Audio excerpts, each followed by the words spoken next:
Class चल रहा था 25/12/1967 सोमवार को। छोटी पीच की मध्याह्न में बात चल रही थी। यहाँ तो बच्चों को शौक चाहिए राज भाग लेने का।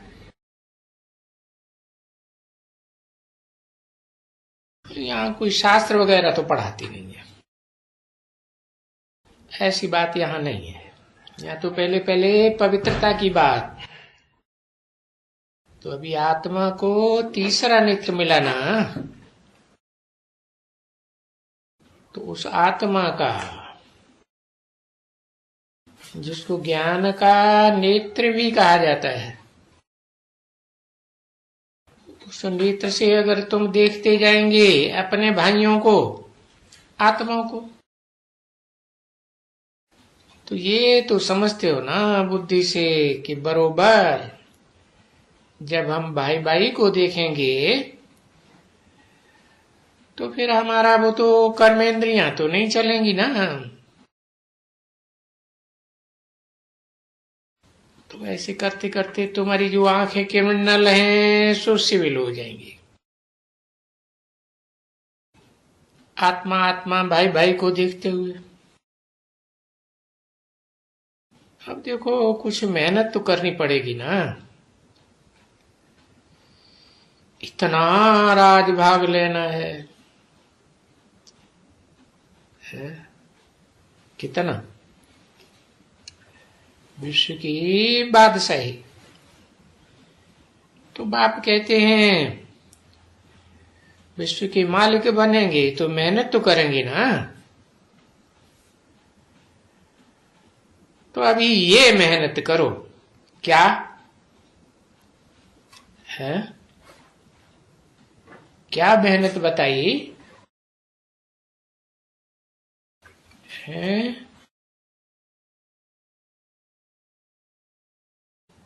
क्या अपन को आत्मा आत्मा भाई भाई समझो है? ये मेहनत करो। बाकी नई नई गुही पॉइंट्स तो सुनाते हैं ना मेहनत करने के लिए। तो अभी अपन को भाई भाई समझ है, ऐसे करके ज्ञान भी ऐसे ही बैठ करके दियो कि मैं आत्मा भाई को ज्ञान देता हूं, जैसे कि हम भाई भाई को दे रहे हैं। ऐसे करते करते तुम्हारी टेव अभ्यास पक्का हो जाएगा।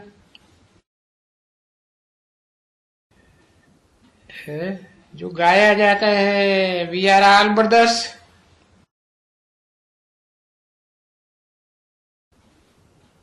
तो कब ब्रदर्स है?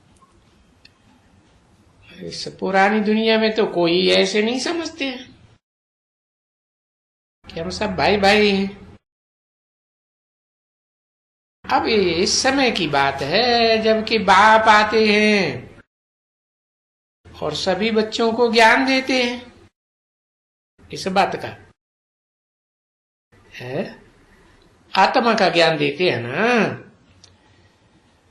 और बच्चे फिर आपस में एक दूसरे को ज्ञान देते हैं।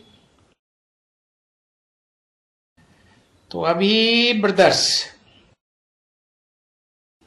अभी सभी बच्चे सच्चे सच्चे ब्रदर्स, क्योंकि बाप भी ऊपर से आते हैं और तुम भी तो जैसे ऊपर से आए होगा ना। है तो बच्चों के सहित आए हैं, तो अभी बच्चों के सहित सर्विस कर रहे हैं। हिम्मते बच्चे मदद बाप। तो बाप आकर के ये हिम्मत देते हैं ये सर्विस करने की। तो ये तो सहज हुआ ना बच्चे। तो ये प्रैक्टिस करो, और ये प्रैक्टिस बहुत करनी पड़ेगी। इस प्रैक्टिस में सुस्त नहीं होना चाहिए ना। ये बहुत अच्छी नई पॉइंट मिली हुई है बच्चों को कि हम भाई भाई को पढ़ना है और पढ़ाना है, क्योंकि सब भाई ही तो पढ़ते हो ना। यहाँ आत्मा ही पढ़ती है ना, तो यहाँ रूहानी नॉलेज है। वो जिस्मानी नॉलेज होती है तो देखो आजकल की दुनिया में तो उसे जिस्मानी नॉलेज में कोई एजुकेशन चल पड़ा, भाई बहन हो जाते हैं, उनको ही देखते हैं। और इसको तो स्पिरिचुअल नॉलेज कहा जाता है? ये इसको फिजिकल नॉलेज नहीं कहेंगे, स्पिरिट माना ही आत्मा। और ये भी जानते हो कि ये शरीर तो सब भक्ति मार्ग में है, और संगम युग में ये रूहानी समझने की, रूहानी जानने की, पहचानने की बड़ी समझानी देनी पड़ेगी। और सिर्फ ये एक ही समय है जो रूहानी नॉलेज है, रूहानी बाप से मिलती है, क्योंकि बाप आते ही है संगम युग पर जबकि सृष्टि बदलती है। नरक से बदल करके स्वर्ग की दुनिया बनती है। और रूहानी नॉलेज मिलेगी भी तब जबकि सृष्टि बदलने वाली होगी, क्योंकि बाप आएंगे ना, तो रूहों का बाप आएंगे।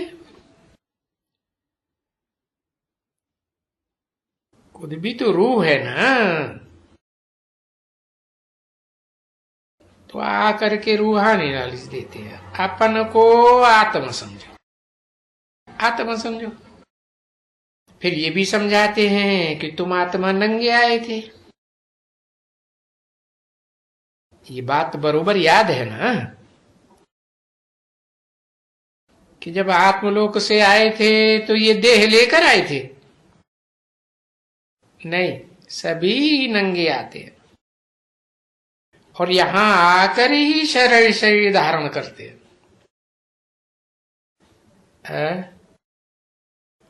तो तुम अव्वल नंबर में नंगे आए थे,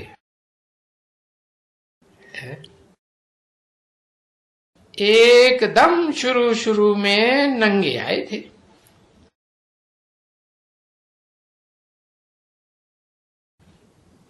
अभी शुरू से तुमने 84 जन्म लिया,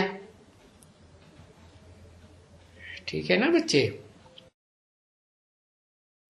तो नंबर बार नंगे आए थे तो नंगे ही जाएंगे, जैसे आए हो वैसे ही जाएंगे ना। है? ऐसे ही वो ज्ञान योग की मेहनत करेंगे, समझे ना? ये भी समझ में आ जाता है और फिर देखने में भी आता है।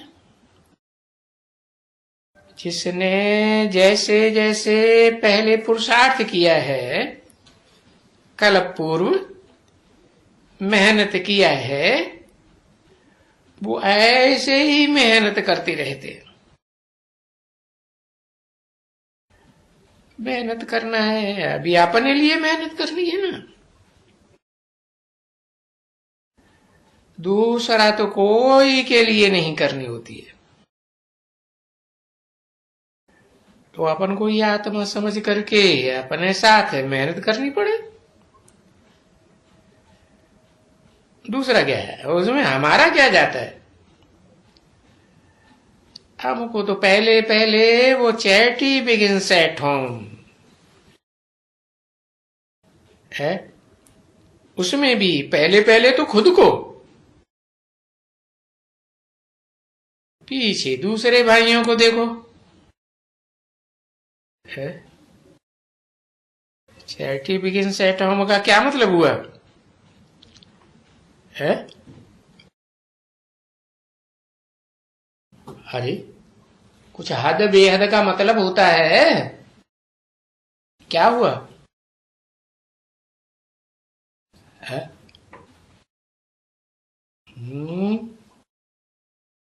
चैरिटी बिगिंस एट होम मतलब होता है पहले घर से सुधार। वो तो हिंदी हो गई, हिंदी अनुवाद हो गया।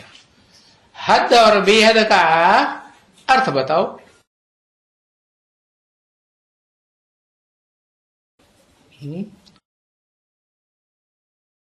एक तो हद का घर होता है, देह का घर है, देह के घर बार, घर वाले, घर परिवार वाले, और एक बेहद का घर होता है। कौन सा? हाँ,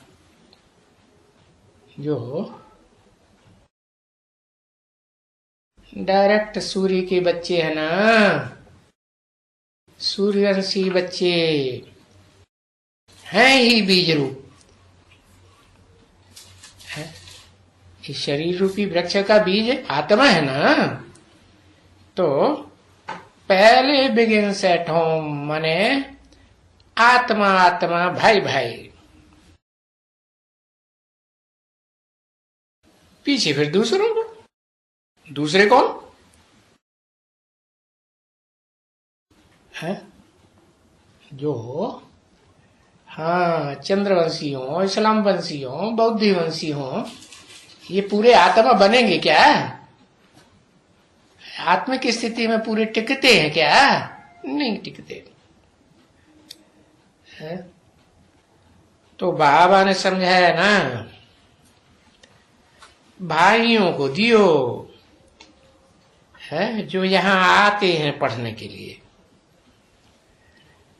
है। और तो कोई भाई आते नहीं है, नहीं आते ना पढ़ने के लिए। तो बोलते हैं फिर भाइयों को दियो। अपन को आत्मा समझ भाइयों को तो अच्छी तरह से लग जाएंगे इसी सर्विस में। बाबा जो कहते हैं ना, ज्ञान तलवार में जौहर नहीं है। किस बात का जौहर? याद का जौहर नहीं है। तो ऐसे तुम्हारे ज्ञान में ये जौहर रहेगा है। जबकि कब अपन को पहले आत्मा समझे, आत्मा समझ के दूसरी आत्माओं को ज्ञान दे। आत्मा आत्मा को ज्ञान देना। 25/12/1967 की प्रातः क्लास का 7वां पेज। तो बताया मेहनत इसी बात में बच्ची है क्या है? फिर स्वर्ग में कोई मेहनत नहीं होगी। यहां तुम्हारी टेव पक्की हो जाएगी, फिर वहां ऑटोमेटिक अपन को आत्मा ही समझते रहेंगे ना है। कि भूलेंगे? नहीं भूलेंगे। तो ये तो घड़ी घड़ी अभी भूल जाते हैं। क्यों भूल जाते हैं?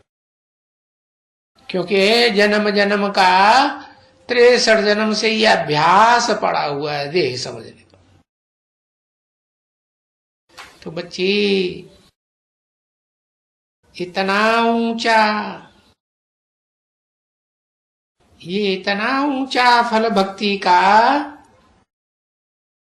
ये फल देने आते हैं बाप, ज्ञान का फल देते हैं। तो मेहनत तो करनी पड़ेगी और फिर जरूर कुछ न कुछ सहन करना पड़ता है।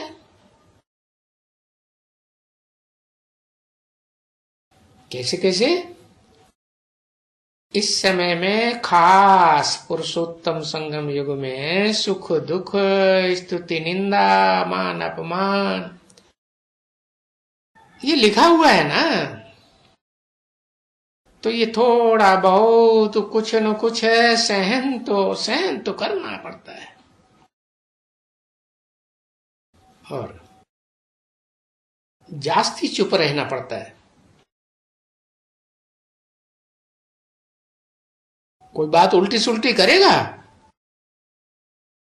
तो क्या करो? सबसे अच्छी, सबसे भली चुप। तो जब भी कोई चुप कर देते हैं ना, पीछे वो दूसरा क्या करेंगे? है? ताली बजेगी? है? अरे ताली तो दो हाथ से बजती है ना, दोनों तरफ से नोक झोंक करेंगे तो ताली बजेगी, आवाज होगी ना। है? तो जब कोई बात करते हैं और दूसरा भी कोई बात करते हैं तो ही ताली बजती है मुख की। अगर एक ने ताली मुख की बजाई और दूसरे ने शांत कर दिया, चुप कर दिया, बोला ही नहीं, तो आप ही उनका क्रोध शांत हो जाएगा, फिर दूसरी ताली बजेगी ही नहीं। अगर ताली से ताली बजती रही तो फिर गड़बड़ हो जाएगा। हो जाता है ना? ठीक है ना बच्ची? तो इसीलिए बोलते हैं कभी भी इन बातों में ताली मत बजाओ। है? उल्टा सुल्टा कोई बोलते हैं तो ध्यान रखना पड़े, समझा ना? न विकार में, न काम में, न क्रोध में, किस में भी ताली नहीं बजनी चाहिए।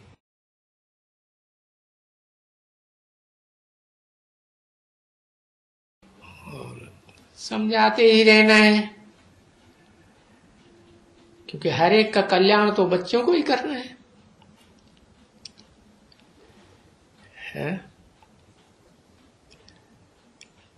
इतने जो सेंटर्स बने हुए हैं ये किस लिए बने हुए हैं? कल पहले भी तो ऐसे सेंटर्स निकले हुए होंगे ना बच्चे, कि ढेर के ढेर समझें। बाबा देखते रहते हैं कि बहुत बच्चों को ये शौक रहता है कि बाबा सेंटर खोलो, सेंटर खोलो। हम सेंटर खोलते हैं, हम खर्चा भी उठाएंगे, क्योंकि सेंटर खुलता है तो दिन प्रतिदिन ऐसे होते जाएंगे। क्योंकि जितना दिन नजदीक होता जाएगा विनाश का, इतना फिर इस तरफ में भी सर्विस का शौक बढ़ता जाएगा।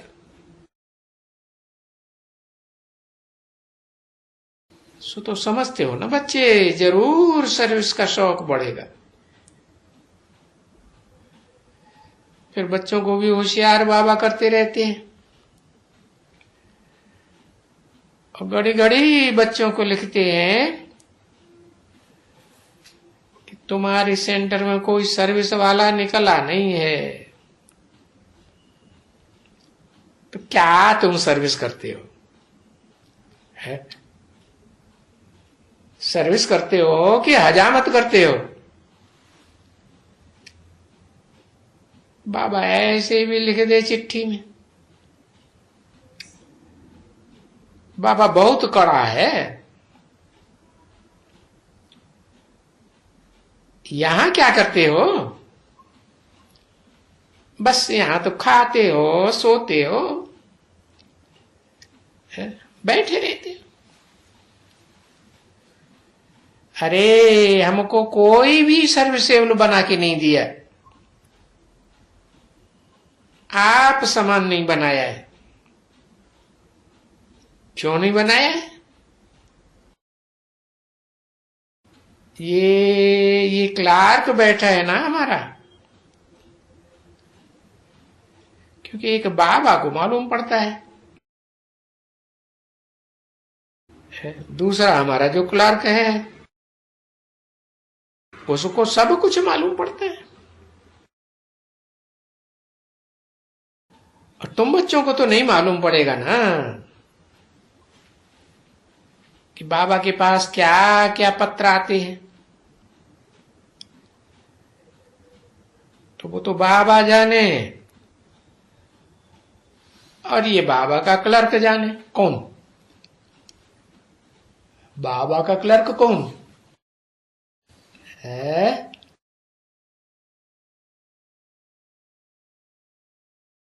अरे ब्रह्मा बाबा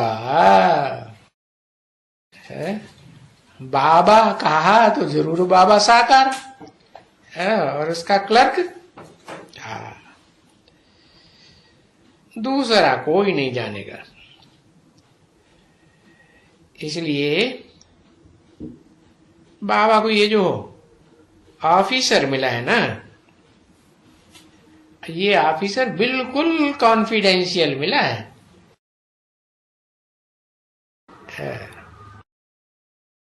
वो जरा भी कभी किसको नहीं बताएगा है। और कभी भी कोई बात में ये चुगलियां बुगलियां नहीं करते हैं। इसमें ये है, उसमें वो है, कभी भी किससे बात नहीं करती है जास्ती।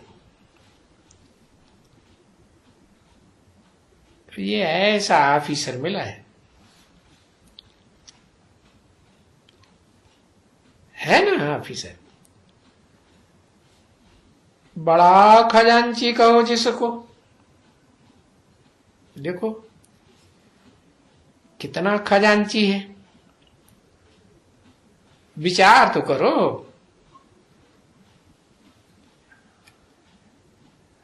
और ये शिव बाबा का मुनीम जी, हाँ मेहता जी कहते हैं ना, किसी ने कहा मेहता जी, हाँ मेहता जी, तो देखो ये मेहता जी है। अब ये मेहता जी भी है तो फिर ये ऑफिसर भी है। ये पोस्ट का भी ऑफिसर है। हाँ तो इनको सब मालूम पड़ता है और जरूर मालूम पड़ा, परंतु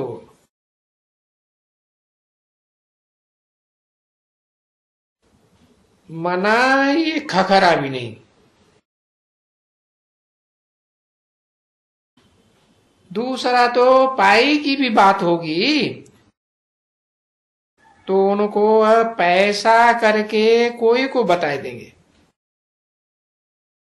बढ़ाई बढ़ाई करके भी बताएंगे, ऐड करके भी बताएंगे, क्योंकि ये तो झूठ मूठ की। तो बाबा ने समझा है ना, जितने शास्त्र बैठ करके बनाए हैं वो सब कितना झूठा होगा।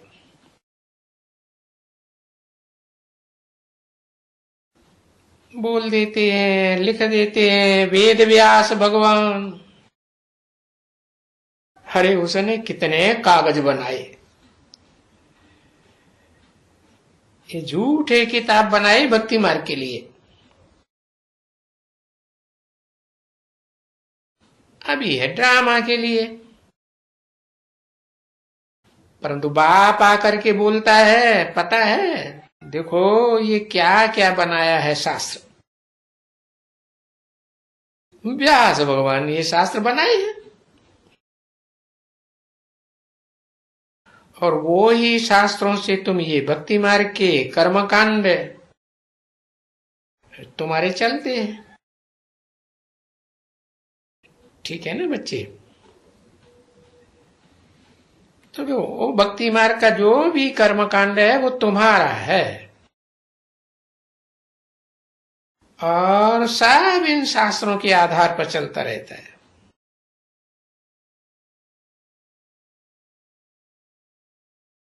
तो इसके लिए ये है, और है ये भक्ति मार्ग के शास्त्र। ज्ञान मार्ग का तो एक भी नहीं, ये सब भक्ति मार्ग। और ज्ञान मार्ग की कहें तो है ही एक गीता, दूसरा कोई शास्त्र है थोड़े ही बच्चे ज्ञान का, बिल्कुल ही नहीं। वेद, पुराण, उपनिषद, बाइबल, कुरान, बिल्कुल नहीं, एकदम नहीं। और यहाँ यही ज्ञान है, यही योग है। यहाँ तो ज्ञान के अलावा और तो कुछ भी नहीं है, बस।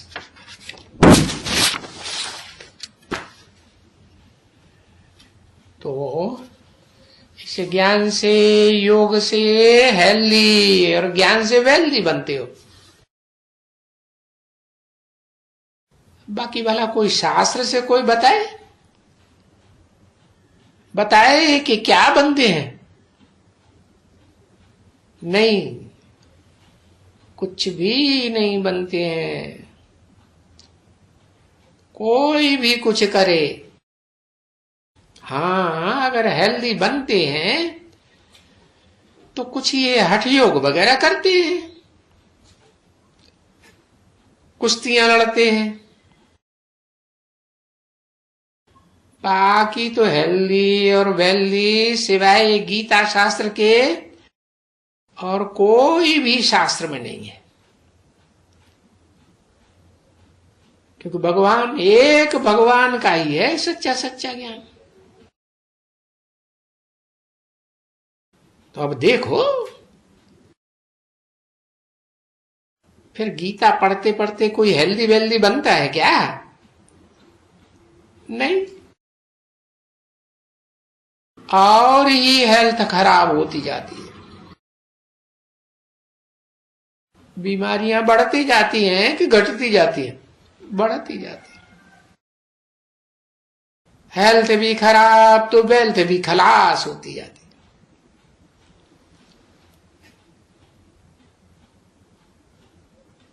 अरे ये जो वेल्थ है ना, ये भी तो आर्टिफिशियल है ना बच्चे। ये इस दुनिया की सारी आर्टिफिशियल वेल्थ,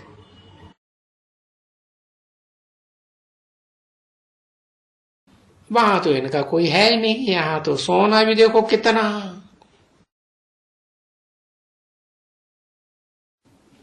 और सोने के ऊपर अभी इनका रहता है अभी। ओम शांति।